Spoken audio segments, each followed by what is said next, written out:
नमस्कार दोस्तों, ocean network में आपका स्वागत है।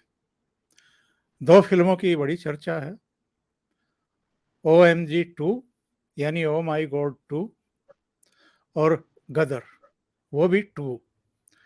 दोनों ही दूसरे संस्करण हैं अपनी-अपनी मूल फ़िल्मों के। गदर 2 पर भी बात करेंगे, पर मुख्यतः आज बात करेंगे ओएमजी 2 पर। और इसके लिए मेरे साथ सीधे मुंबई से जुड़ गए हैं जाने-माने फ़िल्म समीक्षक प्रतीक बोराडे।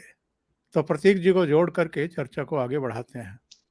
प्रतीक जी नमस्ते, कैसे हैं? नमस्ते सर, बहुत-बहुत धन्यवाद मुझे बुलाने के लिए इस चर्चा में। धन्यवाद बहुत सर। स्वागत, बहुत स्वागत है। सबसे पहले तो हमारे दर्शकों को ये बताइए, चूँकि आज आप मूवी देख कर के आए हैं और अपने चैनल पर आपने उसकी समीक्षा भी की है। कुछ अंश मैंने देखे हैं, आप बहुत नाराज़ भी हैं। ये बताइए कि ये जो फ़िल्म बनाई गई है पार्ट 2, ये बनाई क्यों गई है? इसका उद्देश्य क्या है? क्या फिर से हमारे देवी-देवताओं, हमारे भगवान का मज़ाक उड़ाया गया है या कुछ अलग विषय वस्तु के साथ ये दूसरी फ़िल्म बनाई गई है? इस बार उन्होंने बहुत ही ज़्यादा होशियारी से अपना प्रोपेगेंडा स्प्रेड किया है सर। मतलब जो फर्स्ट हाफ में ओह माय गॉड 2 अगर आप देखेंगे, फर्स्ट हाफ में उन्होंने इमोशनल ब्लैकमेल किया है ऑडियंस को। सुसाइड को, आत्महत्या को रोमांटिसाइज़ करके, वो भी एक बार नहीं 2-2 बार। 2-2 बार फ़िल्म आत्महत्या को रोमांटिसाइज़ करती है और उसके साथ में ही फ़िल्म में आगे जाकर एक छोटी बच्ची के साथ में होने वाले दुष्कर्म का भी उन्होंने उपयोग किया है। किस लिए? कि सेक्स एजुकेशन के प्रति लोगों की स्वीकार्यता बने और इन लोगों का मानसिक और बौद्धिक दिवालियापन देखिए। ये लोगों को बता रहे हैं कि सेक्स एजुकेशन से बच्चियों के साथ होने वाले जो दुष्कर्म हैं वो रुक जाएँगे और उसके लिए सेक्स एजुकेशन आवश्यक होता है। और पूरी फ़िल्म में ये जो आर्गुमेंट दे रहे हैं वो हस्तमैथुन को नॉर्मलाइज़ करने के लिए ही सब बातें की जा रही है। फ़िल्म के एंडिंग में जिस कन्क्लूज़न पर ये फ़िल्म पहुँचती है अ, कुछ अलग-अलग कुछ कथित डॉक्टर्स वगैरह दिखाए हैं, वो ये कह रहे हैं कि भाई उनका संदर्भ देते हुए एक कोट भी किया और दूसरे डॉक्टर को भी बोलते हुए दिखाया है कि हस्तमैथुन तो बहुत सामान्य और स्वस्थ प्रक्रिया है।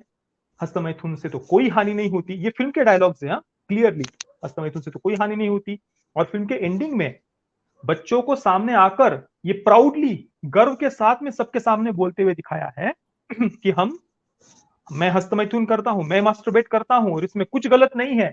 मतलब बच्चों को ये फ़िल्म मास्टरबेट करने पर, हस्तमैथुन करने पर प्राउड करने को कहती है, ये सिखाती है, इसमें कुछ भी गलत नहीं है। तो इस कंक्लूजन पर फ़िल्म को पहुँचना है। पर ये कितना क्लेवरली लोगों को मैनिपुलेट किया है फ़िल्म में कि कोई सामान्य व्यक्ति अगर फ़िल्म देखने के लिए जाएगा, जिससे शास्त्रों के बारे में, हमारे संस्कृति के बारे में कोई ज़्यादा ज्ञान नहीं है, जो कि स्वाभाविक सी बात है, हम कभी बचपन से ना हमारी शिक्षा व्यवस्था शास्त्रों का ज्ञान देती है और ना ही आजकल माता-पिता देते हैं।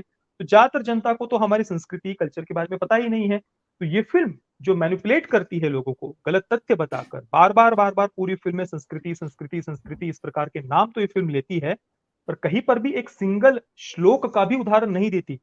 एक सिंगल रेफरेंस भी फ़िल्म नहीं देती है। पूरी फ़िल्म में जो ये अपना प्रोपेगेंडा स्प्रेड करना चाहते हैं, चाहे वो हस्तमैथुन को नॉर्मलाइज़ करना हो, सेक्स एजुकेशन को कंपल्सरी करने की बातें ये फ़िल्म जो कहती है, जो इसका मुख्य उद्देश्य है, उसके लिए इनके पास में बस 2-3 तर्क, 2-3 आर्गुमेंट हमें फ़िल्म में देखने को मिलते हैं, जिनमें कोई बेस नहीं था, कोई सर-पैर नहीं। पूरी फ़िल्म में क्या थे वो 2-3 तथ्य, 2-3 बातें कि भाई कामासूत्र, ऐसे वो कामसूत्र बार-बार, बार-बार वो दिखाता रहता है पंकज त्रिपाठी का कैरेक्टर। दूसरा है खजुराहो की मूर्तियाँ। उसकी छोटी प्रतिकृति उसके हाथ में है और बस ये पूरी फ़िल्म में बस वो ये दोनों दिखा रहा है। इसके अलावा उनके पास में कोई तथ्य नहीं, कोई आर्गुमेंट नहीं। हमारे शास्त्रों से, वेदों से, उपनिषदों से, पुराणों से, स्मृतियों से, अलग-अलग जो संहिताएँ हैं, कहीं से भी एक सिंगल श्लोक भी वो नहीं दिखा पाए क्योंकि दिखाएँगे ही कैसे? संभव ही नहीं है कि हमारे शास्त्रों से ये जो प्रोपेगेंडा स्प्रेड करना चाहते हैं, उसका समर्थन करने वाला कोई एक सिंगल श्लोक भी उनको मिले। तो कामासूत्र, खजुराहो की मूर्तियाँ और इसके साथ में एक और आर्गुमेंट ये देते हैं कि पंचतंत्र की जो पुस्तक है, उसकी शुरुआत की 3-4 लाइनें उन्होंने पढ़कर बताई है। उसमें क्या है, एक विद्यार्थी कहता है कि पिताश्री मैं जा रहा हूँ विद्याध्ययन करने के लिए गुरुकुल में और वहाँ पर कामशास्त्र भी मैं पढ़ूँगा, अलग-अलग विषय लिए और कामशास्त्र का भी वो नाम लेता है। अब इनका मानसिक और बौद्धिक दिवालियापन देखिए, कामशास्त्र ये जो बता रहे हैं, यहाँ आगे जाकर पंकज त्रिपाठी ये भी कहता है कि धर्म, अर्थ, काम, मोक्ष में हमारे जो 4 पुरुषार्थ उसमें काम आता है। तो इसका अर्थ हम मतलब ये इंद्रिय लंपट बनना, वासनांध बनना, या हस्तमैथुन जैसे बहुत आम चीज है, ये हमारे शास्त्र सिखाते हैं? ये हमारे 4 पुरुषार्थों में से काम का अर्थ ये होता है? या तुम्हारे जो काम शास्त्र जो बात कर रहे हो उसका अर्थ ये होता है?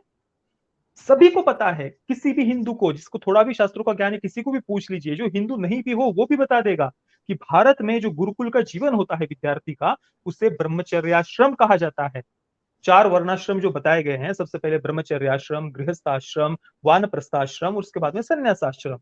तो 25 वर्ष तक के आयु तक को ब्रह्मचर्याश्रम कहा जाता है, जहां पर विद्यार्थी के लिए सबसे बड़ा तप, सबसे बड़ा नियम ब्रह्मचर्य और वीर्य रक्षा बताया गया है शास्त्रों में अलग अलग जगहों पर।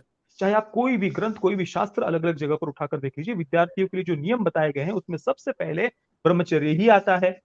तो ये हमारी गुरुकुल की शिक्षा परंपरा व्यवस्था रही है हजारों वर्षों से, और ये उसे सामने रखकर क्या प्रमोट कर रहे हैं कि वीर रक्षा बहुत आम बात है, हस्तमैथुन तो सामान्य और स्वस्थ प्रक्रिया है, उससे कोई नुकसान नहीं होता। मतलब हमारे कल्चर का जो बेस है, जो बार बार हमारे शास्त्र सैकड़ों नहीं हजारों जगहों पर वीर रक्षा की महिमा से भरे हुए हैं, ब्रह्मचर्य की रक्षा से महिमा से भरे हुए हैं, उनका नाम ले लेकर बिना कोई तथ्य बताए, बिना कोई श्लोक बताए, ये फिल्म हस्तमैथुन को नॉर्मलाइज करने का प्रयास करती है, और ये सबसे ज्यादा प्रॉब्लमेटिक बात है।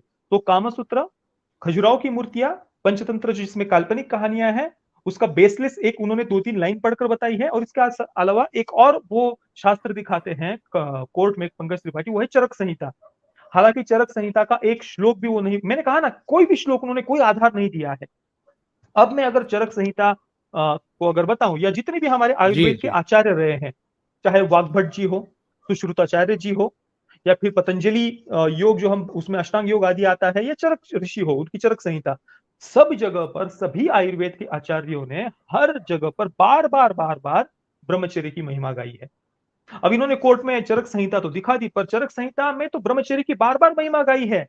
मैं कुछ श्लोक आपके दर्शकों को पढ़कर बताना जी हाँ चाहता जी हूं। हाँ मैं जी हाँ सभी से प्रार्थना करूंगा कि ये बातें प्लीज सब तक पहुंचाइए, क्योंकि ये फिल्म इतना होशियार से मैनिपुलेट कर रही है। देखिए, हमारे आने वाली जनरेशन का, देश के भविष्य का प्रश्न है, जो अपना प्रोपेगेंडा ये जितना क्लेवरली स्प्रेड कर रही है ना, उतना ही तेजी से हमें ये बातें लोगों तक पहुंचाने की आवश्यकता है।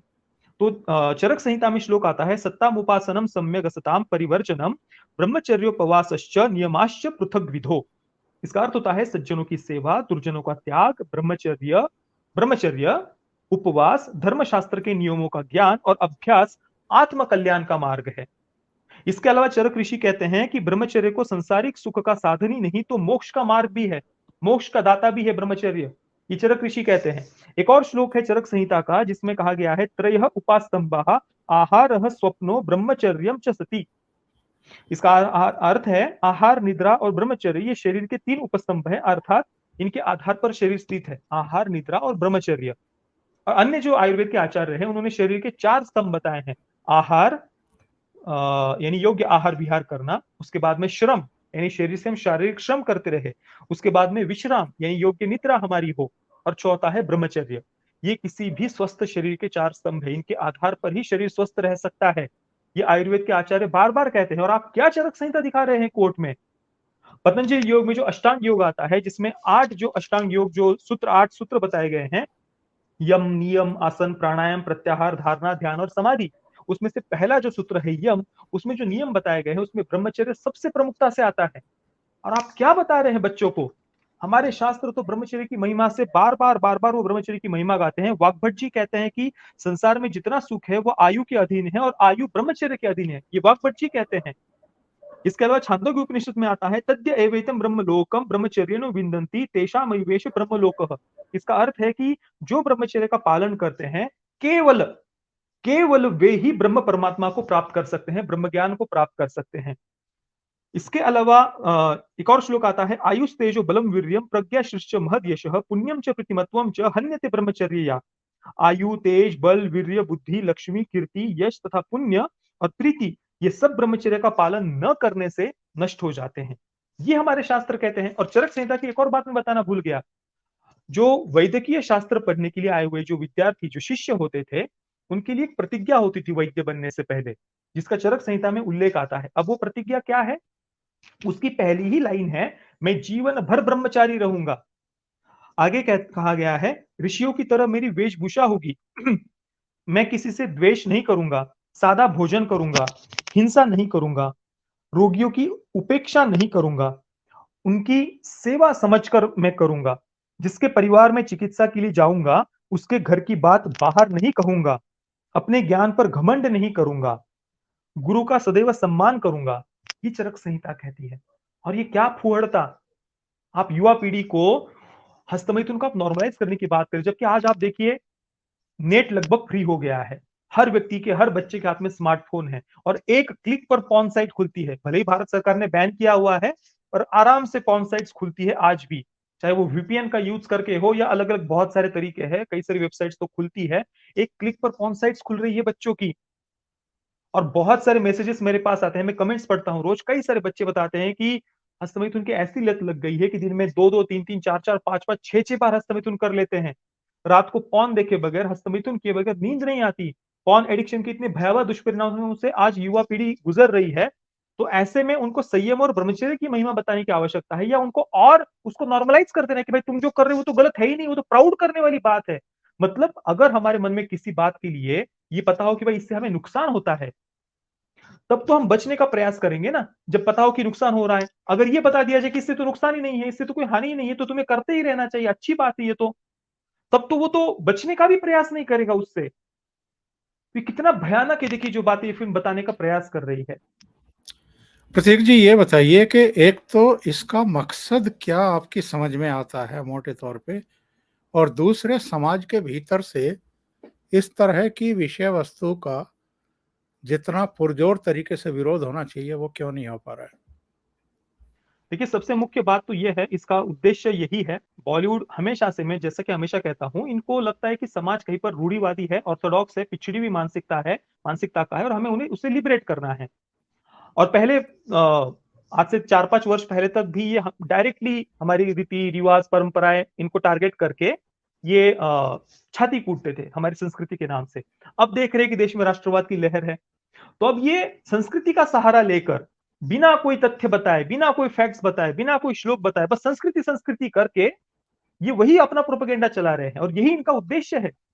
देखिए आज आप एंटरटेनमेंट इंडस्ट्री किसके बेस पर चल रही है, यहां पर सबसे ज्यादा महिलाओं को एक्सप्लॉइट किया जाता है, कास्टिंग काउच हो या जो इतने बड़े बड़े एलिट्स के सेक्स जो प्रोस्टिट्यूशन के रैकेट चलते हैं, सब इस इंडस्ट्री से जुड़े हुए हैं। कई सारे इसको लेकर आप रिपोर्ट्स सर्च कर सकते हैं।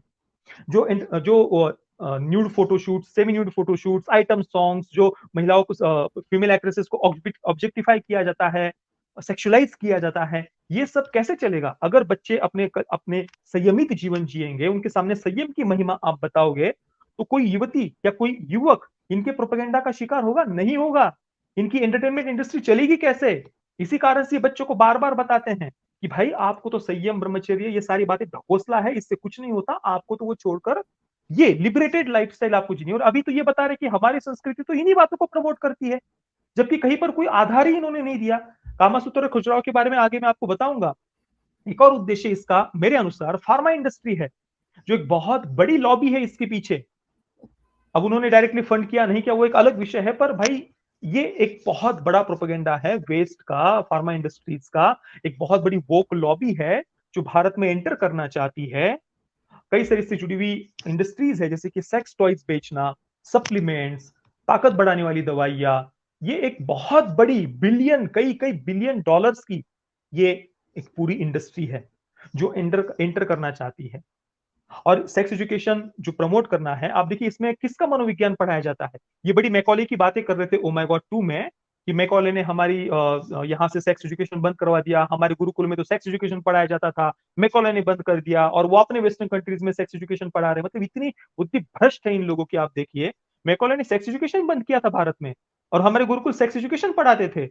मतलब क्या मूर्खतापूर्ण तर्क दे रहे हैं और एंडिंग में ये बातें बोलकर लोगों को ये दिखाने का प्रयास करते हैं, देखो देखो हम देखो मैकॉले का नाम लिया, हम कितना कल्चर का सम्मान कर रहे हैं, पर सब अपना प्रोपेगेंडा उसकी आड़ में ये चला रहे थे।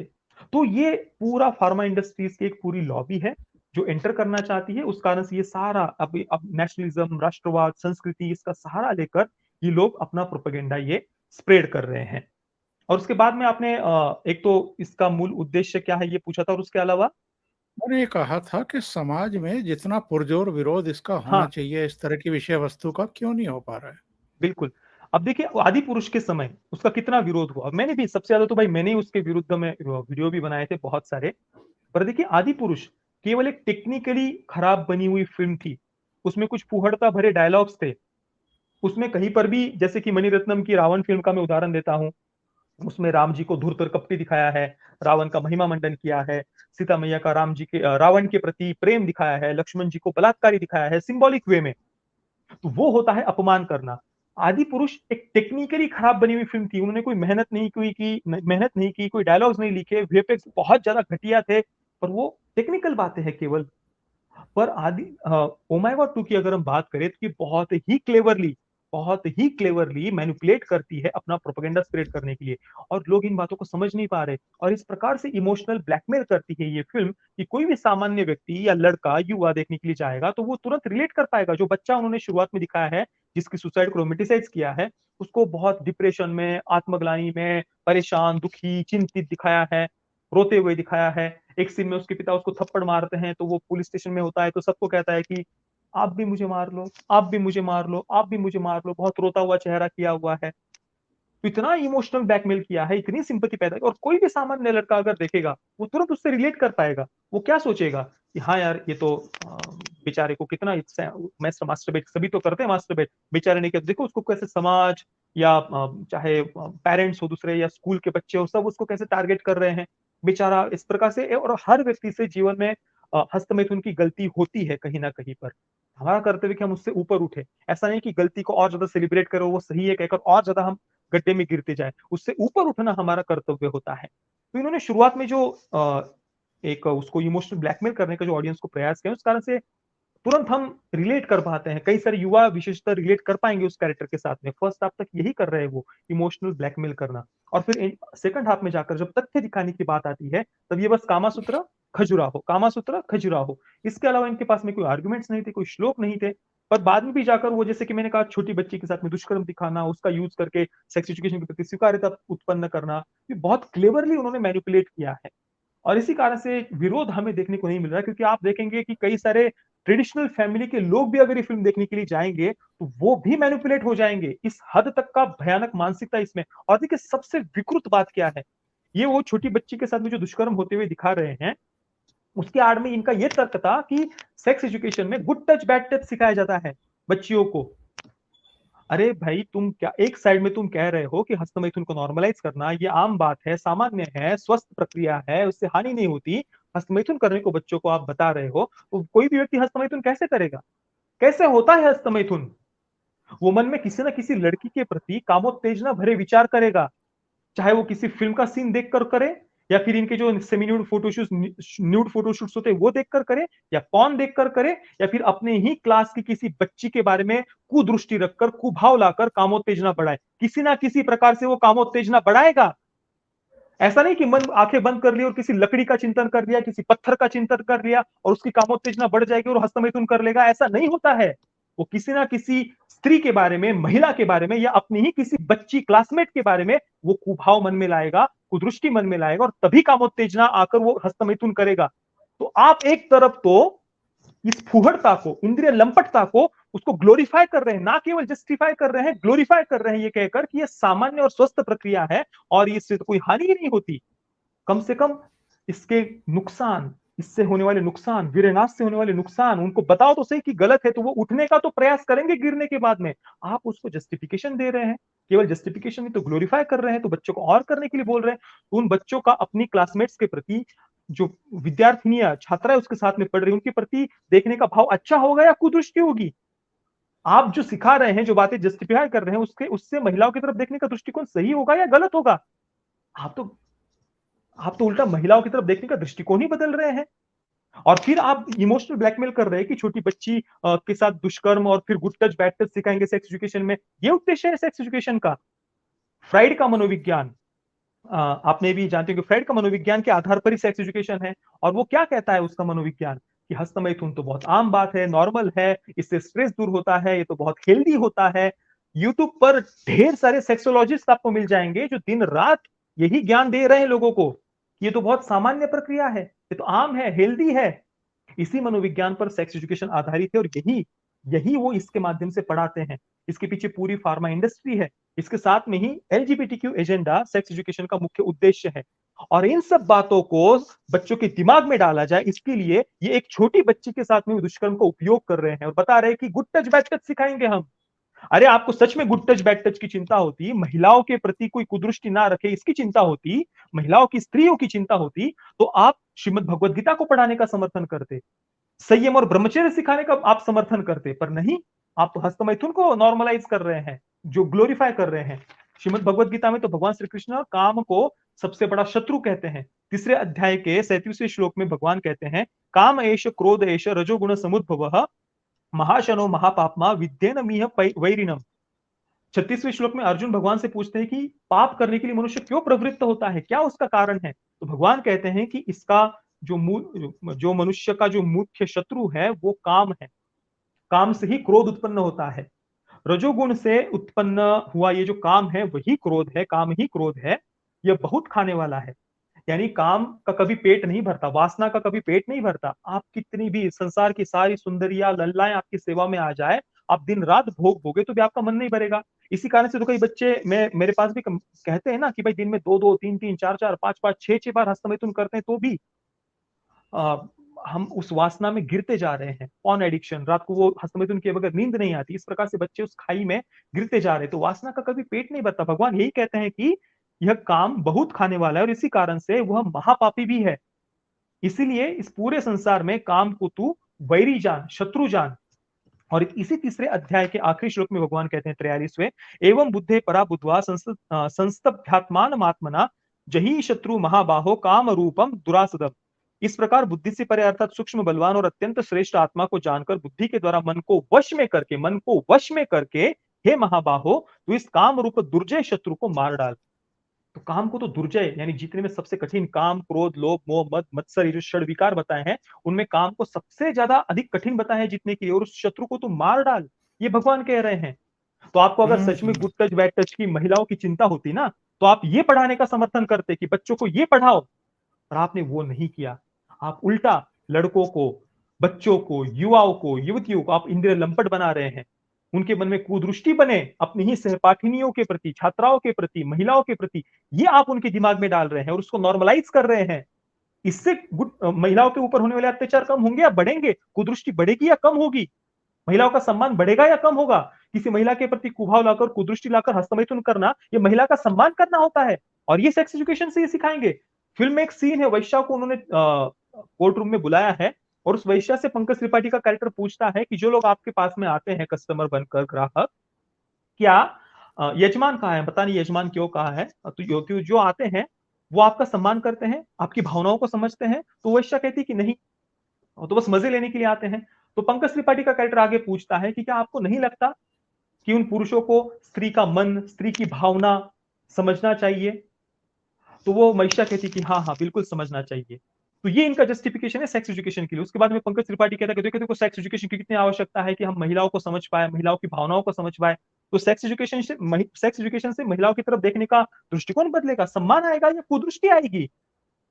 मतलब आप सोचिए कितना भयानक प्रोपेगेंडा। इसी कारण से लोग विरोध नहीं कर रहे। वो इस प्रकार से ये फिल्म मैनिपुलेट करती है, आप कल्पना नहीं कर सकते इसके कितने भयावह दुष्परिणाम होंगे। और दुख की बात यह है कि कोई इसके बारे में बात नहीं कर रहा। इससे ज्यादा घिनौनी मानसिकता की फिल्म तो मैंने अपने जीवन में नहीं देखी। करोड़ों युवाओं को ये गड्ढे में धकेलने का महापाप इन्होंने किया और महादेव कभी क्षमा नहीं करेंगे इस फिल्म के मेकर्स को। ये बताइए, जब पहला पार्ट आया था इसका, उस समय तक तो बहुत जागरूकता मुझे लगता है कि नहीं थी, लेकिन इस बीच तो बहुत जागरूकता आ गई है। जो प्रोपेगेंडा फिल्में हैं, जो हमारे देवी देवताओं का, हमारे भगवान का, हमारी सनातन परंपराओं का, हमारी हिंदू संस्कृति का उपहास उड़ाते हैं, उनको कई फिल्मों में हमने देखा है, उनका बंटाधार भी किया है, बॉक्स ऑफिस पर वो औंधे मुँह पड़ी हैं। तो इस फिल्म की क्या स्थिति है बॉक्स ऑफिस की दृष्टि से भी और दर्शकों के दृष्टिकोण से भी? सर दर्शकों का दृष्टिकोण तो मैंने बता ही दिया। बहुत सारे, ज्यादातर लोगों को तो शास्त्रों के बारे में ऑब्वियसली पता होने का तो प्रश्न ही नहीं उठता। सत्संग में या पाठ्य पुस्तकों में तो पढ़ा ही नहीं था, सत्संग में तो ज्यादातर लोग आजकल जाते नहीं है। इसी कारण से बॉक्स ऑफिस पर पहले दिन फिल्म ने 10 करोड़ कमाए हैं। अब इसमें कितना फेक है, रियल है, वो एक अलग विषय है, पर कमाए हैं 10 करोड़ फिल्म ने पहले दिन।